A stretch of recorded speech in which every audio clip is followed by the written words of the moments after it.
To all students, next हम nervous system के बारे में देखते हैं। हम एनिमल फिजियोलॉजी पढ़ रहे हैं, तो कंट्रोल एंड कोऑर्डिनेशन वाला चैप्टर है अपना। देखते हैं इमीडिएट, एग्जैक्ट और शॉर्ट लिव्ड जो प्रोसेस होती है या इम्पल्शंस होते हैं उन्हें क्या कहते हैं? नर्वस सिस्टम से कंट्रोल होता है ये। तो इमीडिएट, एग्जैक्ट और short lived impulsions are conducted in form of electric impulsions. ठीक है, तो ये जो उद्दीपन होते हैं वो विद्युत आवेगों के रूप में होते हैं। नर्वस सिस्टम के कितने पार्ट हैं? 2 पार्ट हैं, सीएनएस और पीएनएस, सेंट्रल नर्वस सिस्टम और peripheral nervous system. Central nervous system के कितने पार्ट हैं? 2। पहला है ब्रेन, दूसरा है स्पाइनल कॉर्ड। ब्रेन और स्पाइनल कॉर्ड। और दूसरा है पीएनएस, इसके 2 पार्ट हैं, क्रैनियल नर्व और स्पाइनल कॉर्ड, स्पाइनल नर्व्स। ठीक है, तो ये अपने पास डिवाइडेशन देख लिया। अब सबसे पहले देखते हैं सेंसरी नर्वस सिस्टम या पीएनएस के बारे में देखते हैं। ब्रेन, इन दोनों के बारे में बात पढ़ेंगे। पहले देखते हैं पीएनएस या पेरिफेरल नर्वस सिस्टम। ये जो नर्व्स ले जाती हैं ये सेंसरी नर्व फाइबर्स होती हैं। पीएनएस में क्या होती हैं? सेंसरी नर्व फाइबर्स होती हैं, संवेदी प्रकार की होती हैं।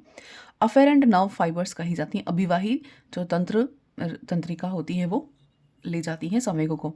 दे कंडक्ट इम्पल्शंस या impulses from sensory organ to CNS. ये आवेगों को ग्राही अंगों से सीएनएस पर लाते हैं। क्या करने का काम है?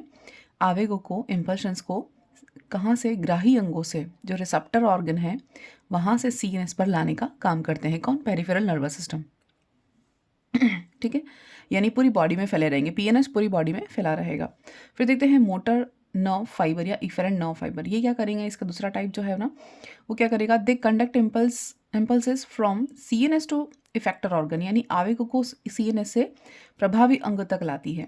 आवेगों को सीएनएस से वापस प्रभावी अंग तक लाने का काम कौन करेगा? मोटर नर्व फाइबर करेंगे। नेक्स्ट देखते हैं पीएनएस के 2 टाइप हैं, सोमैटिक नर्व सिस्टम और ऑटोनॉमिक नर्व सिस्टम। ये कहा जाता है कायिक तंत्रिका तंत्र, दूसरा पार्ट कहा जाता है स्वायत्त तंत्रिका तंत्र। इनमें क्या क्या होता है? वॉलेंट्री और conduct impulses from CNS to skeleton muscle, यानी आवेगों को सीएनएस से कंकाली पेशी पर भेजता है। आवेगों को सीएनएस से यानी सेंट्रल नर्वस सिस्टम से कंकाली पेशी तक भेजने के लिए कौन सा सिस्टम होता है? सोमैटिक नर्वस सिस्टम या कायिक तंत्रिका तंत्र कहते हैं। ये वॉलेंट्री प्रकार का होता है, यानी कि ये ऐच्छिक प्रकार का होता है, अपनी इच्छा से कंट्रोल होता है। दूसरा टाइप क्या है? Autonomic nervous system. ये स्वायत्त यानी कि इनवॉलेंट्री होता है, ये अपनी इच्छा के कंट्रोल में नहीं होता। Conduct impulses from CNS to smooth muscle and glands. ये आवेगों को सीएनएस से चिकनी पेशियों और ग्रंथियों पर ले जाता है। ठीक है, कहाँ से कहाँ तक? सीएनएस से जो स्मूथ मसल्स हैं और ग्लीन्स, वहाँ तक ले जाने का काम कौन करता है? ऑटोनॉमस होता है। और ये क्या होता है? इनवॉलेंट्री टाइप का होता है, यानी अपने कंट्रोल में नहीं होता। दूसरा देखते हैं एएनएस। एएनएस क्या होता है? ये autonomous nervous system, sympathetic nerve system होता है, और दूसरा है पैरासिम्पैथेटिक नर्वस सिस्टम। 2 प्रकार के होते हैं एएनएस। एंड ये सिंपैथेटिक, ये आपातकालीन परिस्थितियों में काम करता है। सिंपैथेटिक या अनुकंपी तंत्रिका तंत्र कब काम करता है? इमरजेंसी की सिचुएशन में, आपातकालीन परिस्थितियों में काम करता है। और पीएनएस कब, परानुकंपी कब काम करता है? पैरासिम्पैथेटिक कब काम करता है? आपातकालीन परिस्थितियों से बाहर लाता है। ये जब हार्शफुल कंडीशन है या एडहेसिव कंडीशन, हम क्या कहेंगे, जब आपातकालीन इमरजेंसी की सिचुएशन में काम करेगा, और ये उन परिस्थितियों से बाहर लाने के लिए, हमें ओवरकम करने के लिए हेल्प करता है पैरासिम्पैथेटिक नर्वस सिस्टम। नेक्स्ट है नर्वस टिश्यू। नर्वस टिश्यू में कितने प्रकार के होते हैं? पहला है न्यूरॉन या नर्व सेल, दूसरा है न्यूरोग्लियल सेल। ठीक है, तो ये क्या क्या होते हैं? साइटोन, नर्व सेल के 2 पार्ट हैं, साइटोन और प्रोसेस ऑफ नर्व्स या न्यूराइट्स कहे जाएंगे। पहला पार्ट है नर्व टिश्यू का न्यूरॉन या नर्व सेल, दूसरा पार्ट है न्यूरोग्लियल सेल, जिनको सहायक पोषण कोशिकाएं भी कहते हैं। साइटोन, साइटोन के न्यूरॉन के कितने पार्ट हैं? साइटोन कोशिका काय और प्रोसेस ऑफ न्यूरॉन्स या न्यूराइट्स। ठीक है, ये भी 2 प्रकार के होते हैं, डेंड्रॉन और एक्सोन। न्यूराइट्स भी कितने प्रकार के होते हैं? पहला डेंड्रॉन, दूसरा एक्सोन। ठीक है, अब न्यूरोग्लियल सेल्स क्या होती हैं? सहायक या पोषण कोशिकाएं होती हैं जो आवेग का प्रसारण नहीं करती, में विभाजन होता है। यानी इन कोशिकाओं में तो विभाजन नहीं होता। हमें पता है कि नर्व टिश्यू, नर्व सेल्स में कभी विभाजन नहीं होता है। सबसे लंबी कोशिकाएं होती हैं बॉडी की। लेकिन न्यूरोग्लियल सेल में विभाजन हो सकता है, होता है, और ये आवेग का प्रसारण नहीं करती हैं। सिर्फ क्या करती हैं? नर्व सेल को पोषण देने का काम करती हैं। ठीक है। अब नर्व सेल या न्यूरॉन सेल के बारे में देखते हैं। न्यूरॉन लार्जेस्ट सेल हैं, 1 मीटर तक लंबी हो सकती हैं। इनमें विभाजन नहीं होता। Structural and functional unit of nervous system, यानी कि नर्वस सिस्टम का क्रियात्मक और संरचनात्मक जो इकाई है वो क्या कही जाती है? न्यूरॉन कही जाती है। फिर इसका फर्स्ट पार्ट देखते हैं। साइटोन या कोशिका बॉडी या सोमा या पेरिकेरियन भी कहते हैं। क्या कहते हैं? साइटोन, कोशिका काय या सोमा या पेरिकेरियन कह सकते हैं। इसमें कोशिका द्रव्य पाया जाता है साइटोन में। इसके बीच में एक केंद्रक होता है और अन्य कोशिकांग होते हैं। ठीक है। कोशिका द्रव्य में तारक केंद्र नहीं होता। एक ये भी प्रश्न बनता है कि कहाँ कहाँ तारक केंद्र या सेंट्रियोल नहीं होता। कोशिका द्रव्य में किसकी? नव सेल की कोशिका में तारक केंद्र नहीं होता केंद्रक में। क्यों? कोशिका द्रव्य में क्यों? क्योंकि इसमें विभाजन की आवश्यकता नहीं, इसमें विभाजन नहीं होता। ठीक है। इसीलिए तंत्रिका कोशिका में कभी विभाजन नहीं होता, क्योंकि विभाजन के लिए रिस्पॉन्सिबल हमें पता है कि एनिमल टिश्यू का मेन कैरेक्टर क्या है? ये। ठीक है। और प्लांट सेल में नहीं होता, एनिमल सेल में होता है। कोशिका द्रव्य साइटोप्लाज्म में निसल सेल्स या निसल कणिकाएं, निसल ग्रैन्यूल्स पाए जाते हैं और न्यूरोफाइब्रिल्स भी पाए जाते हैं। क्या पाए जाते हैं? इसके साइटोप्लाज्म में, न्यूरॉन की साइटोप्लाज्म में क्या पाया जाता है? निसल ग्रैन्यूल पाए जाते हैं और न्यूरोफाइब्रिल्स भी पाए जाते हैं। फंक्शन क्या है देखते हैं। निसल ग्रैन्यूल्स क्या होते हैं? इसमें यानी कि ER राइबोसोम की बनी होती है, प्रोटीन संश्लेषण संबंधित है। निसल सेल का फंक्शन क्या हो गया? निसल कणिकाएं एंडोप्लाज्मिक रेटिकुलम और राइबोसोम की बनी होती हैं। ठीक है। और ये प्रोटीन संश्लेषण से संबंधित, इनका फंक्शन क्या है? प्रोटीन फॉर्मेशन करना। ठीक है। दूसरा क्या है? न्यूरोफाइब्रिल साइटोन। न्यूरोफाइब्रिल क्या होता है? इनमें आंतरिक संवहन से संबंधित है, इंटरनल जो कंडक्शन है उससे संबंधित है न्यूरोफाइब्रिल। ठीक है। आवेगों को ले जाने के लिए हेल्प करती है। नोट क्या लिखते हैं? नेसल ग्रैन्यूल्स को ट्रिगर्ड बॉडी भी कहते हैं। क्या कहते हैं? टाइगर्ड बॉडी, सॉरी, नेसल ग्रैन्यूल्स को टाइगर्ड बॉडी भी कहते हैं। तो ये ध्यान में रखना है। ठीक है।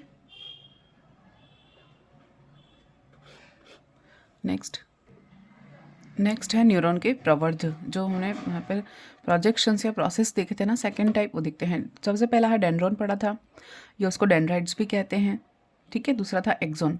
तो डेंड्राइट्स या डेंड्रॉन क्या होते हैं? साइटोन से बहुत सारे डेंड्राइट्स निकले रहते हैं जो आवेगों को साइटोन की तरफ लाते हैं। इन्हें अभिकेंद्री संवहन कहते हैं। ये क्या करेंगे? आवेगों को या इम्पल्शन को साइटोन की ओर लाने का काम करता है डेंड्रॉन करते हैं। अभिकेंद्री संवहन यानी कि सेंटर पर लाने का काम करेंगे। एक्सोन क्या करेंगे? ये आवेगों को या इम्पल्सन को सेल बॉडी से साइटोन से दूर ले जाने का काम करेंगे। इन दोनों का फंक्शन ऑपोजिट हो गया। एक्सोन क्या करेगा? इम्पल्शन को सेल बॉडी या साइटोन से दूर ले जाने का, या अपकेंद्री संवहन हो गया। ठीक है। केंद्र से दूर ले जाना ये केंद्र के पास लाना। अब एक्सोन क्या है? एक अशाखित स्ट्रक्चर है, अनब्रांच्ड स्ट्रक्चर है। इनकी शाखाओं को एक्सोन टर्मिनल कहते हैं या टीलोडेंड्रोया कहते हैं। ठीक है। इनकी ये अशाखित स्ट्रक्चर है, एक्सोन टर्मिनल कह सकते हैं या टीलोडेनोड्रिया कहते हैं। ठीक है। एक्सोन टर्मिनल के सिरों पर सिनेप्टिक नोब प्रेजेंट होती है। एक्सोन टर्मिनल के नोब पर क्या होती है? सिनेप्टिक नोब प्रेजेंट होती है। इन सिनेप्टिक नोब में सिनेप्टिक पुटिका या वेसिकल पाई जाती है। वो वेसिकल में क्या भरा रहता है? न्यूरोट्रांसमीटर, जो सबसे इम्पॉर्टेंट जो हमारा केमिकल है ना, न्यूरोकेमिकल, वो क्या है? न्यूरोट्रांसमीटर, जो कि आवेगों के लिए एक्सचेंज के लिए रिस्पॉन्सिबल है।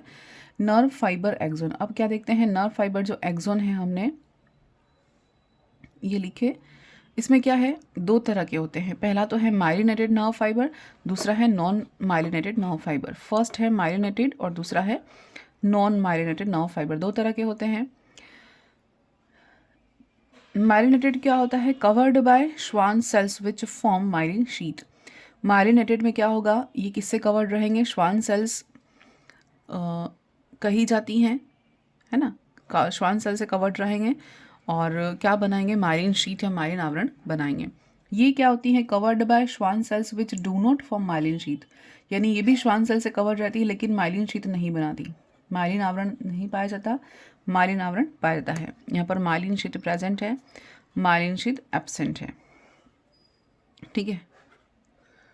तो ये, और यहाँ absent. Next,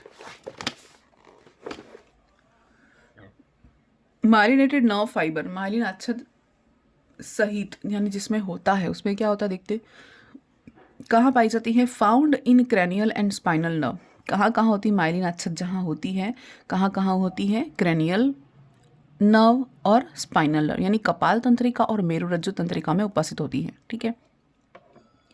non myelinated nerve fibre कहाँ होती है, जहाँ माइलिन शीथ नहीं होता, माइलिन शीथ या माइलिन अच्छद नहीं पाया जाता। कहाँ नहीं पाया जाता, सोमैटिक सेल और ऑटोमेटिक नर्वस सिस्टम में नहीं, सोमैटिक नर्वस सिस्टम में और ऑटोमेटिक नर्वस सिस्टम में नहीं होता। जैसे ये दिखा था ना अपन ने यहाँ, ये सोमैटिक नर्वस सिस्टम और ये ऑटोनॉमिक नर्वस सिस्टम, यहाँ पर क्या नहीं होता, माइलिन अच्छद नहीं होता। ठीक है, इन नर्व्स में। यहाँ पर डायग्राम बेसिक सा सबको पता है, छोटी क्लास से हम पढ़ ही रहे हैं, है ना। तो ये इस बीच में केंद्रक है ना, न्यूक्लियस प्रेजेंट है, ये साइटोप्लाज्म है, ये पूरा न्यूरॉन का साइटोन है, ये वाला बॉडी, और ये वाला एक्सोन है, ये डेंड्राइट्स हैं, है ना। और निसल ग्रैन्यूल बीच बीच में पाए जाते हैं, निसल ग्रैन्यूल्स पाए जाते हैं। ये एक्सोन हो गया, ठीक है, एक्सोन हिलॉक कहते हैं इसको। नोड ऑफ रैनवीयर के नोड्स आगे पढ़ते हैं। और ये सिनेप्टिक वेसिकल्स में, इनमें क्या भरा रहता है, न्यूरोट्रांसमीटर भरा रहता है। ठीक है। अब देखते हैं न्यूरॉन के टाइप। 3 टाइप के होते हैं, मल्टीपोलर, बाइपोलर और यूनिपोलर, यानी बहुध्रुवीय, द्विध्रुवीय और एक ध्रुवीय। कहाँ कहाँ होते हैं, एग्जाम्पल देखने हैं। मल्टीपोलर जो होता है वो कहाँ होता है, एक एक्सोन अनेक डेंड्राइट्स में डिवाइड होता है, तो मल्टीपोलर बन गया। फाउंड इन सेरेब्रल कॉर्टेक्स, तो सेरेब्रल कॉर्टेक्स में कौन सा न्यूरॉन पाया जाता है, मल्टीपोलर पाया जाता है। ये भी क्वेश्चन बन सकता है। फिर बाइपोलर न्यूरॉन कहाँ होता है, रेटिना में होता है। इसमें क्या होता है, एक एक्सोन और एक ही डेंड्रॉन होता है, एक एक्सोन और एक ही डेंड्रॉन, इसलिए बाइपोलर, 2 ध्रुवीय कहा है। तो ये एग्जाम्पल क्या हो गया, रेटिना इन आई, आई की रेटिना में बाइपोलर द्विध्रुवीय न्यूरॉन तंत्रिका पाई जाती हैं। यूनिपोलर कहाँ होगा, यूनिपोलर में क्या होगा, एक एक्सोन प्रेजेंट होता है, ओनली 1 एक्सोन प्रेजेंट, और भ्रूणी अवस्था में उपस्थित। ये एम्ब्रियोनिक स्टेज में कौन सी यूनिपोलर नर्व सिस्टम नर्व पाई जाती हैं, एक एक्सोन प्रेजेंट होता है। ठीक है, डेंड्राइट नहीं है। तो ये हो गया अपना टाइप्स न्यूरॉन के। 4th टाइप अपने पास है ए पोलर या अध्रुवीय, यानी इनमें नो एक्सोन नो डेंड्रॉन, कुछ नहीं पाया जाता है। एग्जाम्पल क्या होगा, हाइड्रा और एमेक्रिंग सेल्स ऑफ रेटिना, रेटिना की एमेक्रिंग सेल्स होती हैं उनमें, और हाइड्रा में, दोनों में अध्रुवीय टाइप का नर्व पाया जाता है। No axon no dendron. फिर है स्यूडो यूनिपोलर। स्यूडो यूनिपोलर में क्या होता है, आभासी है, एक ध्रुवीय। साइटोन से एक्सोन निकलता है, साइटोन से एक्सोन निकलता है, एक्सोन से एक शाखा निकलती है और डेंड्रॉन जैसी प्रतीत होती है। तो एक्सोन से एक शाखा निकलती है जो कि डेंड्रॉन जैसी प्रतीत होती है, वास्तव में डेंड्रॉन नहीं होती, इसलिए स्यूडो कहा है। एग्जाम्पल क्या होगा, dorsal root ganglion of spinal cord, spinal cord की डॉर्सल रूट गैंग्लियन है जो किसका एग्जाम्पल है, स्यूडो यूनिपोलर का एग्जाम्पल है। तो इतने टफ क्वेश्चन तो अभी तक नहीं आए हैं, पर फिर भी देख सकते हैं, आ सकते हैं। अब देखते हैं, ठीक है, ये देखते हैं ब्रेन और स्पाइनल कॉर्ड को मैंने यहाँ डिवाइड किया। ये ब्रेन में क्या होता है, ये ग्रे मैटर का थोड़ा कन्फ्यूजन रहता है ना कि ग्रे मैटर कहाँ अंदर कहाँ बाहर, ये वाला देख लेते हैं। ग्रे मैटर बाहर की ओर होता है ब्रेन में, और वाइट मैटर कहाँ होता है, अंदर की ओर। तो ये अगर मैंने ब्रेन बनाया है तो अंदर की ओर वाइट, बाहर की ओर ग्रे, ऐसे याद रखना है। ब्रेन में अंदर वाइट, ठीक है, मस्तिष्क में अंदर की ओर वाइट है और बाहर की ओर जो है वो ग्रे मैटर है। स्पाइनल कॉर्ड में क्या है, उल्टा होता है ना, तो अंदर ग्रे है, बाहर वाइट है। तो ये बहुत बेसिक चीज़ें हैं, पता होती हैं हमें, याद भी होती हैं, पर हम बार बार कंफ्यूज हो जाते हैं, भूल जाते हैं। तो कोई ट्रिक से याद रख सकते हैं। ये है स्पाइनल कॉर्ड। स्पाइनल कॉर्ड में अंदर की ओर ग्रे, ठीक है, और बाहर की ओर है वाइट। मस्तिष्क में अंदर से वाइट होता है, इसे याद रख सकते हैं। ब्रेन अंदर से वाइट होता है, बाकी उसका ऑपोजिट हम याद रख सकते हैं। नेक्स्ट देखते हैं तंत्रिकी आवेग की उत्पत्ति। तंत्रिकी आवेग की उत्पत्ति कैसे होती है और उसका संचरण या कंडक्शन कैसे होता है, ओरिजिन एंड कंडक्शन ऑफ इम्पल्शंस। तो मैकेनिज्म को ये देखते हैं कि एक्सोन मेम्ब्रेन्स होती है ना, एक्सोन मेम्ब्रेन्स होती है, वो चयनात्मक से पारगम्य होती है आयंस के लिए। तो हर आयन को अंदर नहीं आने देती, हर आयन को बाहर नहीं जाने देती, सिलेक्टिव परमिएबल होती है। ये है एक्सोन, ठीक है। यहाँ ECF पाया जाता है यानी एक्स्ट्रा सेलुलर में फ्लूइड होता है, और एक्सोप्लाज्म यानी कि एक्सोप्लाज्म भी एक्सोलेमा में प्रेजेंट होता है। फिर एक तंत्री कोशिका जब विश्राम अवस्था में हो यानी रेस्टिंग फेज में होती है, तब वो ध्रुवित तंत्रिका तंतु कही जाती है, यानी कि रेस्टिंग फेज में है, अभी पोलार है ना, अभी कोई इंपल्शन नहीं है। ये जो पोलार है तंत्रिका तंत्र की मेम्ब्रेन सोडियम के लिए लगभग अपारगम्य होती है, यानी सोडियम आयन को तो बिल्कुल अंदर नहीं आने देती, रेस्टिंग फेज में है। और पोटेशियम के लिए पारगम्य होती है, पोटेशियम को बहुत फ्री होता है, पोटेशियम हमेशा अंदर आ सकता है, बाहर जा सकता है, बहुत फ्री होता है। पोटेशियम के लिए कोई रोक टोक नहीं है, इसे याद रखेंगे, और सोडियम के लिए बहुत सारी रोक टोक है। इस प्रकार मेम्ब्रेन नेगेटिवली चार्ज प्रोटीन्स के लिए अपारगम्य होती है, यानी नेगेटिव चार्ज प्रोटीन के लिए भी अपारगम्य अंदर नहीं आने देती।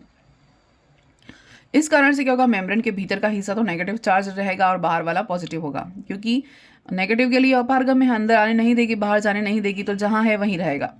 तो बाहर का हिस्सा तो नेगेटिव है तो नेगेटिव ही रहेगा, अंदर का हिस्सा पॉजिटिव है तो पॉजिटिव ही रहेगा। ठीक है, क्योंकि पोटेशियम आयन पॉजिटिव है लेकिन वो अंदर आ जा सकते हैं, लेकिन सोडियम आयन अंदर नहीं आ सकते, ना बाहर जा सकते हैं। तो इसके लिए एक विभव उत्पन्न होता है, उस विभव के द्वारा ही सोडियम आयन अंदर आते हैं और बाहर जाते हैं। देखते हैं इसको हम सोडियम पोटेशियम ट्रांसपोर्ट सिस्टम भी कहते हैं, अभी पढ़ेंगे आगे। रेस्टिंग फेज क्या होता है, विश्राम विभव या रेस्टिंग पोटेंशियल क्या होता है, देखते हैं। ये जैसे कि प्लाज्मा मेम्ब्रेन है, ठीक है, ये इसके बाहर की ओर, सेल के बाहर की ओर क्या है, सोडियम आयन प्रेजेंट होता है। ECF में यानी एक्स्ट्रा सेलुलर फ्लूइड में क्या प्रेजेंट है, सोडियम आयन प्रेजेंट है। अंदर की ओर क्या प्रेजेंट है, नेगेटिव चार्ज है, तो अंदर ही रहेगा, क्योंकि वो अंदर न बाहर नहीं जा सकता, न बाहर से अंदर आ सकता है। तो यहाँ का जो विभव होता है कितना होता है, रेस्टिंग फेज का विभव अगर पूछे तो कितना होता है, -70। ठीक है, 70 MV ये होता ही है, फिक्स होता है, क्वेश्चन बन जाता है। ठीक है इस पे। और ये किसी है पोलराइज्ड नर्व फाइबर है, उद्दीपन अभी उपलब्ध, पोलराइज्ड नर्व फाइबर है। पोलराइज्ड का मतलब क्या हो गया, ध्रुवित यानी क्या हो गया, अभी कोई भी इम्पल्स या उद्दीपन नहीं है, अभी ये विश्राम या आराम की अवस्था में है। ठीक है, विश्राम विभव के समय आयन का एक्टिव और पैसिव मूवमेंट होता है, यानी कि कोई भी आयन अंदर बाहर आ रहे हैं, जा रहे हैं, तो एक्टिव और पैसिव मूवमेंट होता है कि वो अंदर बाहर आ सकते हैं। कौन, केवल पोटेशियम आयन, है ना। उसके बाद यहाँ देखते हैं, बाहर की ओर है पॉजिटिव चार्ज, अंदर की ओर है नेगेटिव चार्ज। तो सोडियम आयन, अब यहाँ देखते हैं आयन का सक्रिय परिवहन होगा। तो ये तो डायग्राम है सोडियम पोटेशियम पंप का। इसमें से आपको ध्यान में क्या रखना है कि 3 सोडियम के आयन जो होते हैं वो अंदर से बाहर की ओर जाते हैं, और पोटेशियम आयन 2 जो बाहर से अंदर की ओर आते हैं। ये सांद्रता प्रवणता के विरुद्ध काम करता है। सांद्रता विभव को मेंटेन करने के लिए सोडियम पोटेशियम पंप और आयन चैनल कार्य करते हैं। तो इसको मेंटेन तो करना पड़ेगा, क्योंकि अंदर नेगेटिव चार्ज बहुत ज़्यादा हो गए, बाहर पॉजिटिव चार्ज बहुत ज़्यादा हो गए। तो ये पैसिव स्टेज में रहेगा या अध्रुवीय अवस्था में या ध्रुवीय अवस्था में रहेगा, रेस्टिंग फेज में रहेगा, तब तो सोडियम को अंदर नहीं आने मिलेगा। लेकिन जब सांद्रता विभव उत्पन्न होगा तब या ग्रेडियंट बनेगा या एक्टिव फेज में क्रिया विभव उत्पन्न होगा, तब क्या होगा, जब उद्दीपन उपलब्ध होगा यानी कि इंपल्शन आया, तब क्या हो जाएगा, मेम्ब्रेन की पारगम्यता बदल जाएगी। रेस्टिंग फेज में कुछ नहीं है, लेकिन जब इंपल्शन आया तब क्या करेंगे, जब इंपल्शन आएंगे तब क्या करेंगे, तब सोडियम आयन जो है वो अंदर से बाहर की ओर जाएंगे और पोटेशियम आयन 2 बाहर से अंदर की ओर आएंगे। इसमें क्या होगा, एक्सोन की मेम्ब्रेन सोडियम आयन के लिए अधिक पारगम्य हो जाएगी।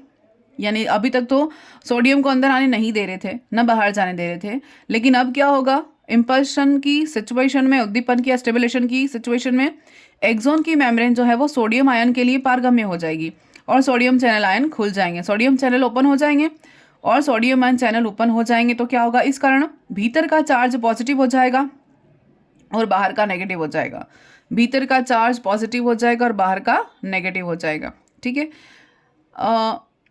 जो +3 से था और 45 हो जाएगा, मिलीवोल्ट हो जाएगा। ठीक है, इसे विध्रुवित अवस्था कहते हैं, विध्रुवित अवस्था या विध्रुवित तंत्रिका तंतु कहते हैं। इस प्रकार के विभव को सक्रिय विभव, अभी तो अक्रिय था, ये सक्रिय हो गया कब, इंपल्शन की या सिचुएशन में या उद्दीपन की अवस्था में, यह विभव तंत्रिका आवेग कहलाता है। इंपल्शन आया ना, तो ये तंत्रिका विभव कहा जाता है। ठीक है, लो कंसंट्रेशन, ये यहाँ पर सोडियम आयन अंदर आ रहे हैं और पोटेशियम बाहर जा रहे हैं। फिर 3 सोडियम आयन अंदर आएंगे, अंदर से बाहर की ओर जाएंगे, और 2 पोटेशियम आयन बाहर से अंदर की ओर आते हैं। अब देखिए, ध्रुवण की अवस्था जो थी वो तो रेस्टिंग फेज थी, वहाँ पर जो अंदर का विभव था -70 था, है ना, भीतर का विभव -70। अब जब इम्पल्शन की अवस्था होगी, ये तो रेस्टिंग फेज है, जब इम्पल्शन आएगा, ये इम्पल्शन आया, ठीक है, ये इम्पल्शन आने की स्थिति में क्या होगा, या ये सोडियम आयन चैनल के प्रति पारगम्य, सारे चैनल खुल जाएंगे, सारे सोडियम चैनल खुल जाएंगे, तो एक साथ बहुत सारे सोडियम चैनल अंदर की ओर आ जाएंगे पहली बार। तो ये ध्रुवण की अवस्था, इसको ध्रुवण की अवस्था या विध्रुवण की अवस्था कहते हैं, डीपोलराइजेशन। डीपोलराइजेशन की स्टेज से बहुत सारे चैनल खुल जाएंगे, सारे सोडियम आयन अंदर आ जाएंगे, ठीक है। अब ये ऐसा होने से अंदर की ओर का विभव कैसा हो जाएगा, अंदर बहुत सारे पॉजिटिव चार्ज आ जाएंगे और बहुत इम्बैलेंस हो जाएगा। तो इसको वापस से बैलेंस करने के लिए क्या होगा, पुनः ध्रुवण की या रीपोलराइजेशन की क्रिया होगी, जिसमें क्या होगा, रीपोलराइजेशन की क्रिया में क्या होगा, 3 सोडियम के आयन बाहर निकाले जाएंगे और 2 पोटेशियम के आयन अंदर डाले जाएंगे, ठीक है। ये वापस से सोडियम के लिए अपारगम्य बन जाएगा रीपोलराइजेशन की स्टेज में। तो 3 सोडियम के आयन बाहर निकालेंगे, 2 सोडियम आएंगे, इस तरह से इसको बैलेंस करेंगे, क्लोराइड आयन भी कुछ अंदर आएंगे, तो वापस से बैलेंस करेंगे, वापस से पहले वाली सिचुएशन लाने के लिए, क्योंकि अंदर नेगेटिव चार्ज और बाहर की ओर पॉजिटिव चार्ज ज़्यादा थे। यही सिचुएशन वापस आ जाएगी कब, रीपोलराइजेशन की स्टेज में। डीपोलराइजेशन में क्या होगा, सोडियम चैनल सारे खुल जाएंगे और एक साथ इम्पल्शन आते ही, जैसे इम्पल्शन आता है, उद्दीपन आया, वैसे ही सारे के सारे चैनल खुल जाएंगे सोडियम के, सारे सोडियम चैनल अंदर आ जाएंगे। तो ये इम्बैलेंस की सिचुएशन हो गई। अब उसको वापस से रीपोलराइजेशन करने के लिए हम 3 सोडियम को बाहर निकालेंगे और 2 पोटेशियम आयन को वापस अंदर लेंगे, वापस से अपारगम्यता बढ़ जाएगी।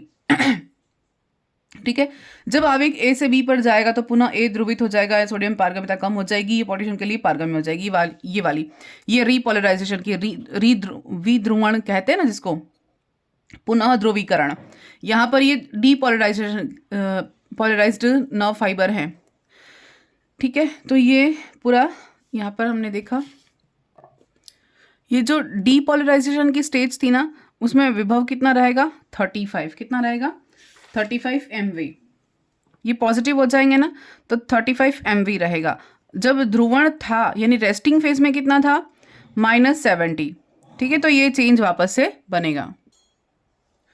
तंत्रिका आवेग का संचरण किसके द्वारा होता है, सिनेप्सिस के द्वारा होता है। देखते हैं, तंत्रिका आवेग का संचरण सिनेप्सिस द्वारा या सिनेप्स के द्वारा आवेग का इम्पल्शन का संचरण या कंडक्शन एक न्यूरॉन से दूसरे न्यूरॉन पर होता है, ठीक है। Found at junction of 2 neuron. ये जो नाम दिया था ना सिनेप्स, ये किसने दिया था, चार्ल्स शेरिंगटन ने दिया था। ये क्वेश्चन आया है। सिनेप्स क्या है, प्री सिनेप्टिक, सिनेप्टिक और पोस्ट सिनेप्टिक, ये तीनों मिलकर क्या बनाते हैं, सिनेप्स बनाते हैं।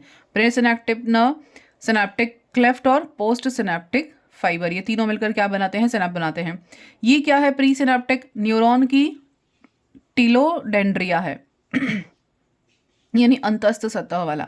सिनेप्टिक क्लेफ्ट क्या है, उन दोनों के बीच की दरार उपस्थित हो सकती है और नहीं भी हो सकती है। और पोस्ट क्या है, यह दूसरे न्यूरॉन की डेंड्राइट्स है, दूसरे न्यूरॉन की डेंड्राइट्स है। तीनों मिलकर सिनेप्स का फॉर्मेशन करते हैं, दोनों आपस में मिलेंगे तभी तो न्यूरोट्रांसमीटर का सिक्रेशन होगा या पास होगा। अब सिनेप्स में क्या होता है, 2 तरह के इंपल्शन आते हैं, विद्युतीय और रासायनिक, है ना। 2 तरह के उद्दीपन आएंगे, एक तो इलेक्ट्रिक इंपल्शन और दूसरे हैं केमिकल। 2 तरह के इंपल्शन होंगे, पहला देखते हैं इलेक्ट्रिक इंपल्शन या विद्युतीय, और दूसरा है केमिकल। विद्युतीय में देखते हैं क्या है,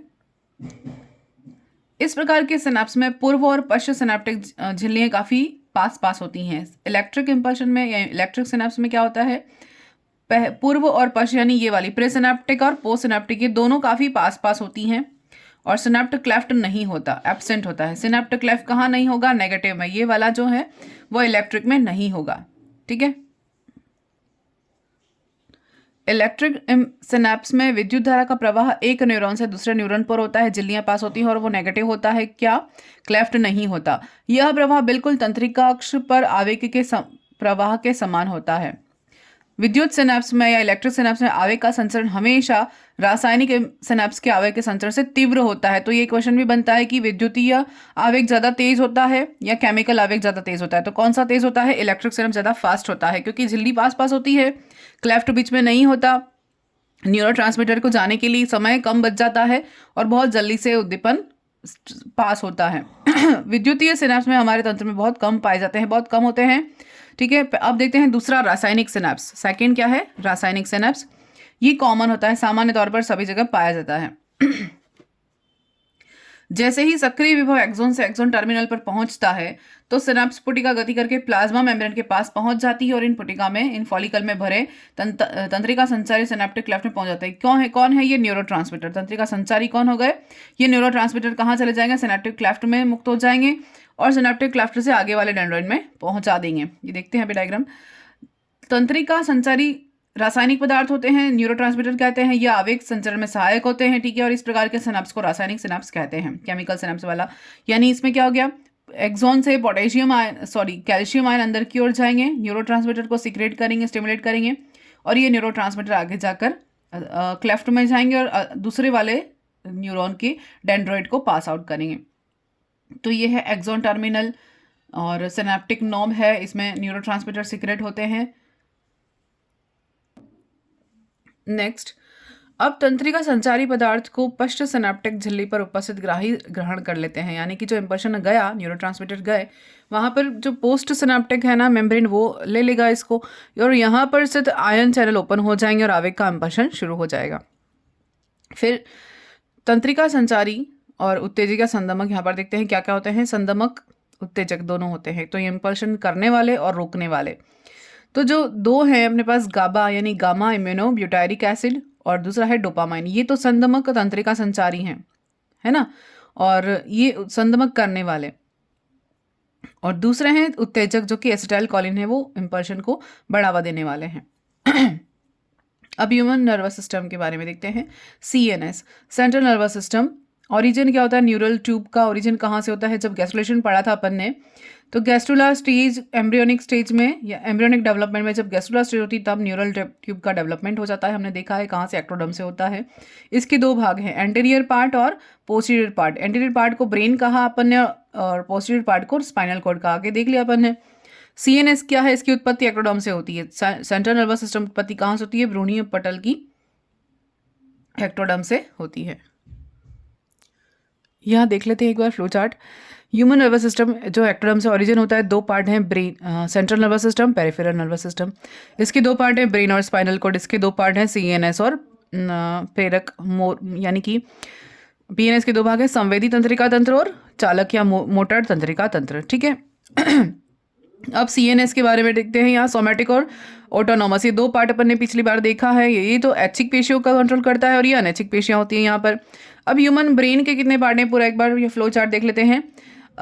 अग्र मस्तिष्क, मध्य मस्तिष्क और पश्चिम मस्तिष्क, यानी कि प्रोजेंसेफेलॉन, मेसेंसेफेलॉन और रोम्बोनसेफेलॉन, तीन पार्ट हैं अपने पास।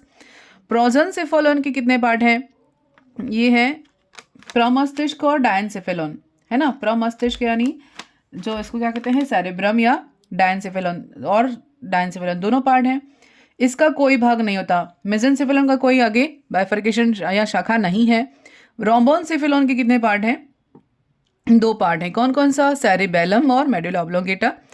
रोम्बोनसेफेलॉन कौन कौन सा पार्ट है? अनुमस्तिष्क या सेरिबेलम और पोन्स, ये दो पार्ट हैं। किसके? रोम्बोनसेफेलॉन के। पहला तो मेटासेफेलॉन, मेटेनसेफेलॉन, दूसरा माइलेनसेफेलॉन। मेटेनसेफेलॉन और माइलेनसेफेलॉन। मेटेनसेफेलॉन के कितने पार्ट हैं? दो, अनुमस्तिष्क या सेरेबेलम और पोन्स, पोन्स वेरोलाई। माइलेनसेफेलॉन का कितना पार्ट है? एक, मेडुला ऑब्लोंगेटा। ठीक है, तो ये अपने पास हो गया। यहाँ पर मस्तिष्क, प्रमस्तिष्क हो गया, सेरेब्रम, और डायनसेफेलॉन के कितने पार्ट हो गए? तीन। कौन कौन से? एपिथैलेमस, थैलेमस और हाइपोथैलेमस। डायनसेफेलॉन के कितने पार्ट हैं? तीन, एपिथैलेमस, थैलेमस और हाइपोथैलेमस। तो ये अपने पास फ्लो चार्ट हो गया ब्रेन का। अब देखते हैं केमिकल सिनेप्सिस की क्रियाविधि। तीन मुख्य रचना होती हैं, पूर्व सिनेप्टिक, सिनेप्टिक विदर और पश्च सिनेप्टिक। ये तीन पार्ट अपन ने पढ़े थे ना, प्री सिनेप्टिक, सिनेप्टिक क्लेफ्ट और पोस्ट सिनेप्टिक। अब देखते हैं तंत्रिका आवेग एक्सोन सिरे से प्री सिनेप्टिक झिल्ली पर पहुंचता है। तो वहाँ पर कौन कौन कर, सेकेंड में क्या होगा, फर्स्ट प्रोसेस तो ये हो गई, तंत्रिका आवेग कहाँ पहुंचा, एक्सॉन सिरे से प्री सिनेप्टिक झिल्ली पर यहाँ पर आया। उसके बाद कैल्शियम आयन का इन्फ्लक्स हुआ, कैल्शियम आयन बहुत सारे अंदर की ओर आ गए। उसके बाद क्या होगा, वेसिकल से क्या सिक्रेट होगा, न्यूरोट्रांसमीटर बाहर की ओर निकलेगा, क्योंकि ये कैल्शियम आयन इसको स्टिमुलेट करेंगे और न्यूरोट्रांसमीटर जो है वो बाहर निकलेगा, सिक्रेट होगा। फिर न्यूरोट्रांसमीटर कहाँ एक्ट करेंगे, सिनेप्टिक क्लेफ्ट में आएंगे और सिनेप्टिक क्लेफ्ट से ग्राही पर आएंगे, सिनेप्टिक झिल्ली के आगे की ओर जुड़ जाते हैं, मतलब ये जो पोस्ट सिनेप्टिक है ना वहाँ पर आकर जुड़ जाते हैं। अब लिगेंड गेटेड चैनल खुलेंगे, ठीक है, लिगेंड गेटेड चैनल ओपन होंगे और यह एक दिशीय प्रवाह है, यानी पीछे की ओर नहीं होगा, एक यूनिडायरेक्शनल फ्लो है, क्योंकि ग्राही पश्च सिनेप्टिक झिल्ली पर होते हैं, इसलिए पश्च सिनेप्टिक झिल्ली पर जाएंगे कौन, न्यूरोट्रांसमीटर। अब न्यूरोट्रांसमीटर दो तरह के अपने पास देखते हैं, एक तो उत्तेजक न्यूरोट्रांसमीटर और दूसरा है संदमक। अभी देखा था ना उसको ही फ्लो चार्ट में शॉर्ट में बताया। ये क्या है, ligand gated sodium channel open करेंगे और विध्रुवण करेंगे। उत्तेजक हार्मोन क्या करेंगे, लिगेंड गेटेड सोडियम चैनल को ओपन करेंगे और विध्रुवण करेंगे। ये कौन कौन से एग्जाम्पल, उत्तेजक न्यूरोट्रांसमीटर के एग्जाम्पल पूछे तो क्या लिखेंगे, एसिटाइलकोलिन, एपिनेफ्रिन, नॉरएपिनेफ्रिन और ग्लूटामेट, ये चार याद रखने हैं, एसिटाइलकोलिन, एपिनेफ्रिन, नॉरएपिनेफ्रिन और ग्लूटामेट, ये चार ओपन करेंगे, ये उत्तेजक हैं चारों के चारों, और सबसे कॉमन एसिटाइलकोलिन है, ठीक है, हम हमेशा एसिटाइलकोलिन के बारे में सुनते हैं। संदमक क्या है, लिगेंड गेटेड पोटेशियम चैनल को ओपन करेंगे, संदमक क्या करेंगे, यानी सप्रेसर हैं ये, लिगेंड गेटेड पोटेशियम चैनल को ओपन करेंगे और अति ध्रुवण का काम करेंगे। ये क्या करेंगे, अति ध्रुवण का काम करेंगे, यानी कि वापस से इंपल्शन को रोकने का काम करेंगे। ये कौन कौन है, गामा यानी गामा इम्यूनोब्यूटारिक एसिड देखा था अभी, डोपामाइन और ग्लाइसिन, ये तीनों का नाम याद में रखना है, गामा, डोपामाइन और ग्लाइसिन, ये तीनों संदमक का काम करेंगे। अब देखते हैं ब्रेन के बारे में, ब्रेन के parts, fore brain, mid brain और हिंड ब्रेन, अभी देखा था ना, प्रोजेंसेफेलॉन, मेसेंसेफेलॉन और मेटानसेफेलॉन। अब है इसके पार्ट है, फोर ब्रेन के कितने पार्ट हैं यहाँ पर, ऑल्फैक्टरी लोब, डायनसेफेलॉन और cerebellum cerebrum, sorry, olfactory lobe, diencephalon और सेरेब्रम। मिड ब्रेन के कितने पार्ट हैं, ऑप्टिक और, यानी यहाँ से जो नर्व निकलती है उसके बारे में बात कर रहे हैं, क्रूसा सेरेब्राई, ऑप्टिक फाइबर और क्रूरा सेरेब्राई यहाँ से निकलती है मिड ब्रेन से। और हिंड ब्रेन से क्या क्या है, पोन्स और सेरेबेलम और मेडुला ऑब्लोंगेटा, पोन्स, सेरेबेलम और मेडुला ऑब्लोंगेटा भी पार्ट देखे अपन ने। सीएनएस के दो पार्ट है, कब से पढ़ रहे हैं अपन, ठीक है, ब्रेन और स्पाइनल कोड। ब्रेन का 70 to 80% जो है वो डेवलपमेंट कैसे होता है, कब होता है, 2 वर्ष की आयु तक हो जाता है, 2 साल के बच्चे में 70 to 80% तक ब्रेन पूरा डेवलप हो जाता है। और ब्रेन का कंप्लीट डेवलपमेंट कब हो जाता है, 6 वर्ष की आयु तक हो जाता है। स्पाइनल कोड का विकास 4 से 5 वर्ष की उम्र तक पूरा हो जाता है। ब्रेन का वेट मेल में देखे तो 1400 ग्राम होता है और फीमेल में 1200 ग्राम होता है या 1250 तक हो सकता है। ब्रेन सेंट्रल प्रोसेसिंग यूनिट है, ब्रेन क्या है, सेंट्रल प्रोसेसिंग यूनिट है, केंद्रीय इकाई है। ब्रेन कंट्रोल और ये जो कॉमन कमांड का सेंटर है, कंट्रोल कमांड का काम किसके पास है, हमारे पास मस्तिष्क है, वो सबसे इम्पॉर्टेंट ऑर्गन है। अब ब्रेन बॉक्स में स्थित रहता है, ब्रेन बॉक्स को क्रेनियम भी कहते हैं, क्या कहते हैं, ब्रेन बॉक्स जहाँ पर रहेगा उसको क्या कहेंगे, क्रेनियम कहेंगे। और क्रेनियम के कितने पार्ट है यहाँ देख लेते हैं, पहला तो frontal lobe, parietal lobe, occipital lobe, temporal lobe, sphenoid और एथेनॉइड। तो ये फ्रंटल कितना है, 1, पैराइटल 2, ऑक्सिपिटल 1, टेम्पोरल 2, स्फेनॉइड 1 और इथमॉइड 1, टोटल 8 पाली होती हैं, 8 लोब क्रैनियम के होते हैं और पूरा मस्तिष्क हमारा बनता है। डिटेल देखते हैं आगे। नेक्स्ट, मस्तिष्क स्वयं कितने आवरण से घिरा रहता है, 3, डीएपी, शॉर्ट में डीएपी याद रखेंगे, ड्यूरामेटर, एरेक्नॉइड और पायामेटर, ये पढ़ चुके हैं वैसे तो हम। ड्यूरामेटर सबसे बाहरी आवरण और पायामेटर सबसे अंदर का आवरण, बीच का आवरण कौन सा है, एरेक्नॉइड, ठीक है। 3 पार्ट में ब्रेन डिवाइड होता है। ये तीनों लेयर का संयुक्त रूप से मेनिंजाइस कही जाती है, क्या कही जाती है, मेनिंजाइस। और इनके बीच में जो कैविटी होती है, उसमें फ्लूइड भरा रहता है। ये फ्लूइड क्या करेगा, मस्तिष्क को यांत्रिक आघातों से बचाने का काम करता है। एरेक्नॉइड विलाई जो सेरेब्रोस्पाइनल द्रव्य का अवशोषण करते हैं। फिर क्रेनियो वेनस साइनस होते हैं जिसमें ब्लड सप्लाई होता रहता है। 3 लेयर हो गई, ये बीच वाली सब ड्यूरल कैविटी, इन दोनों के बीच की कैविटी ड्यूरामीटर और एरेक्नॉइड के बीच की कैविटी सब ड्यूरल कैविटी कही जाती है। ये सेरेब्रोस्पाइनल कैविटी है, ये एरेक्नॉइड है और ये सेरेब्रल कॉर्टेक्स है। ठीक है। नेक्स्ट है ब्रेन का पार्ट में पहला प्रोजेंसिफेलॉन, मेसेंसिफेलॉन, रोम्बोनसिफेलॉन, थर्ड वाला। इसके 3 पार्ट ऑल्फैक्टरी लोब, सेरेब्रम और डायनेन्सिफेलॉन। इसके 3 पार्ट हो गए। डायनेन्सिफेलॉन के पहले देखा था थैलेमस, एपिथैलेमस और हाइपोथैलेमस। ऑल्फैक्टरी लोब में क्या होता है, घ्राण पिंड मनुष्यों में अल्प विकसित होती है, एक जोड़ी होती है। प्रत्येक ऑल्फैक्टरी लोब के 2 भाग होते हैं, पहला है ऑल्फैक्टरी बल्ब, दूसरा है ऑल्फैक्टरी ट्रैक। ऑल्फैक्टरी बल्ब क्या करेगा, यह स्मेल का काम करेगा। जो गंध आती है वो किससे आएगी, ऑल्फैक्टरी बल्ब से आएगी। 2 से बना होता है लॉब और पाथ। ठीक है। अब सेरेब्रम, दूसरा पार्ट है सेरेब्रम। मस्तिष्क का सबसे बड़ा भाग कौन सा है, सेरेब्रम। 80% तक ब्रेन का सबसे बड़ा पार्ट है, लार्जेस्ट पार्ट 80% तक का होता है। सेरेब्रम भीतर से 2 गोलार्धों में विभक्त है, 2 गोलार्ध में बटा हुआ है। कौन, सेरेब्रम। दोनों प्रमस्तिष्क गोलार्ध कार्पस कैलोसम के द्वारा आपस में जुड़े रहते हैं। बीच में जो ये स्तनधारियों की विशेषता है, सिर्फ मैमल्स में होता है। कार्पस कैलोसम के द्वारा ब्रेन जो सेरेब्रम है वो 2 पार्ट में डिवाइड रहता है या जुड़ा हुआ रहता है कहें। फिर देखते हैं सेरेब्रल हेमिस्फीयर का बाहरी सेरेब्रल कॉर्टेक्स कहलाता है। हेमिस्फीयर का बाहरी भाग क्या कहा जाता है, सेरेब्रल कॉर्टेक्स कहा जाता है और भीतरी भाग मेडुला कहा जाता है। सेरेब्रल हेमिस्फीयर, ये जो गोलार्ध है ना हेमिस्फीयर, उसके बाहर वाला भाग क्या है, सेरेब्रल कॉर्टेक्स कहा जाएगा और अंदर वाला पार्ट मेडुला कहा जाएगा। सेरेब्रल कॉर्टेक्स यानी बाहरी वाले भाग में ग्रे मैटर होता है और अंदर वाले भाग में व्हाइट मैटर होता है। तो इसमें क्या होती है, सेल बॉडीज पाई जाती हैं और ग्रे कलर का होता है। इसलिए अभी हमने देखा था ना कि मस्तिष्क क्या है, अंदर से व्हाइट होता है, इसे याद रखना है। यानी अंदर की और मेडुला वाला भाग व्हाइट है और कॉर्टेक्स वाला भाग ग्रे है। ब्रेन की बात कर रहे हैं। तो स्पाइनल कॉर्ड में जस्ट इसका ऑपोजिट देखेंगे। सेरेब्रल मेडुला में श्वेत या व्हाइट मैटर पाया जाता है और यहाँ माइलिनेटेड तंतु प्रेजेंट होते हैं।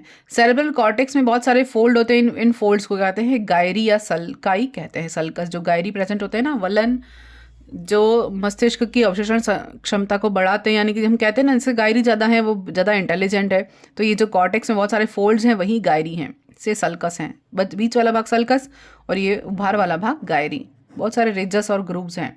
ठीक है। गायरी और सल्कस मस्तिष्क की अवशोषण क्षमता बढ़ाता है। जिस व्यक्ति में जितने अधिक गायरी सल्काई होते हैं वो उतनी अधिक इंटेलिजेंट होता है। ठीक है।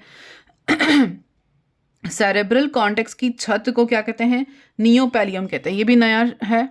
ठीक है, ये एग्जाम में आ सकता है। सेरेब्रल कॉर्टेक्स की छत को क्या कहते हैं, नियोपैलियम कहते हैं। कॉर्टेक्स में कई सारे मोटर एरिया, सेंसरी एरिया पाए जाते हैं या दोनों ही पाए जाते हैं। इन क्षेत्रों को एसोसिएट एरिया कहते हैं जो मेमोरी कम्युनिकेशन को नियंत्रित करते हैं। यानी कि इस गायरी सल्कास यानी कॉर्टेक्स वाले पार्ट में ही बहुत सारे मोटर और सेंसरी एरिया हैं, दोनों भी प्रेजेंट हो सकते हैं और इन्हें संयुक्त रूप से एसोसिएट एरिया कहते हैं, जो क्या करेंगे, मेमोरी और कम्युनिकेशन को कंट्रोल करते हैं। ठीक है। यानी कि याददाश्त के लिए, इंटेलिजेंसी के लिए कौन सा पार्ट जिम्मेदार है, सेरेब्रम, अग्र मस्तिष्क, प्रमस्तिष्क जो कहते हैं वो। अब प्रत्येक सेरेब्रल हेमिस्फीयर में 4 पिंड पाए जाते हैं। अभी देखा था ना, फ्रंटल, पैराइटल, ऑक्सीपिटल, टेम्पोरल। ये फ्रंटल आगे वाला, पैराइटल बीच वाला, ऑक्सीपिटल पीछे वाला और टेम्पोरल पार्श्व यानी साइड वाला। तो ये सेरेब्रल हेमिस्फीयर में 4 लोब हैं, 4 लोब्स प्रेजेंट हैं। इनमें प्री फ्रंटल लोब यानी इसके भी पहले, फ्रंटल के आगे वाला जो पार्ट है ना, प्री फ्रंटल लोब, वो इमेजिनेशन और क्रिएटिव होने के लिए रेस्पॉन्सिबल है। जिस व्यक्ति में ज़्यादा प्री फ्रंटल लोब बड़ा होगा उसमें इमेजिनेशन पावर भी स्ट्रांग होगी और वो क्रिएटिविटी भी उनमें ज़्यादा पाई जाएगी।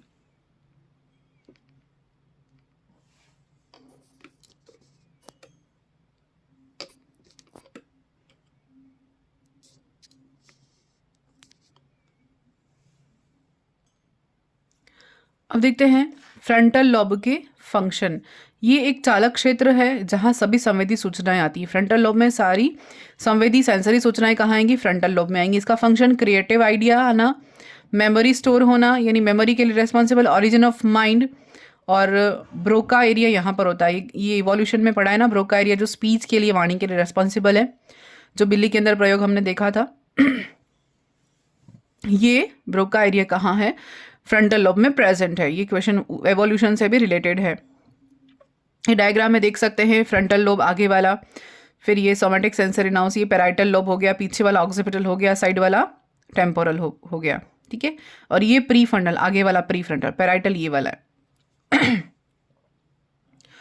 अब टेम्पोरल लोब का कार्य, टेम्पोरल लोब क्या है? ये स्पीच को समझने का कार्य करेगा। इसको वर्निक एरिया भी कहते हैं। क्या कहते हैं? Wernicke area. ये भी इंपॉर्टेंट है, क्वेश्चन आ चुका है, इवोल्यूशन से संबंधित है। इवोल्यूशन नहीं, सॉरी, इथोलॉजी। इथोलॉजी के जो चैप्टर हम पढ़ चुके हैं उसमें आया है इथोलॉजी में, यानी कि एनिमल बिहेवियर हम पढ़ चुके हैं। सारे वीडियो मैंने रख दिए हैं और उसमें हमने ये भी पढ़ा है, इंपॉर्टेंट है, यहाँ से क्वेश्चन आते हैं। पैराइटल लोब, पैराइटल लोब जो कि ये वाला साइड वाला, ये वाला है ना। पैराइटल लोब में टेस्ट, टच और पेन के रिसेप्टर होते हैं, यानी सोमेटोसेंसरी एरिया कहा जाता है। इसको क्या कहता है? सोमेटोसेंसरी एरिया। ये जीपीएस कह सकते हैं इसको, है ना। यहाँ टेस्ट के, टच के और पेन के सेंसेशन आते हैं। ऑक्सीपिटल लोब क्या है? एनालिसिस ऑफ विजन, दृष्टि के केंद्र कौन है? Occipital lobe.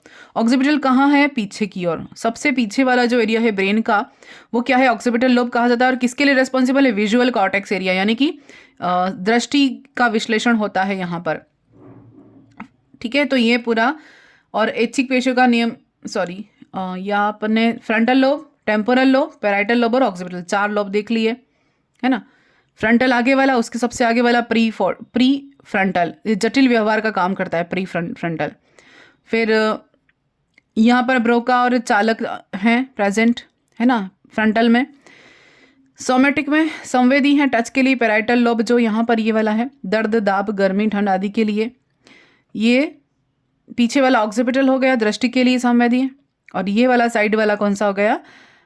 Temporal lobe. 2 होते हैं टेम्पोरल, फ्रंटल 1 होता है, ऑक्सीपिटल 1 होता है, ठीक है। और ये ध्वनि शब्दों का प्रयोग की समझ और गंध विश्लेषण, ये वर्निक क्षेत्र का काम है। और वाणी को समझना, वाणी के लिए कौन रेस्पॉन्सिबल है? ब्रोका एरिया रेस्पॉन्सिबल है। तो नेक्स्ट अगले वीडियो में हम सेरेब्रम से शुरू करेंगे, सेरेब्रम के बारे में पढ़ेंगे।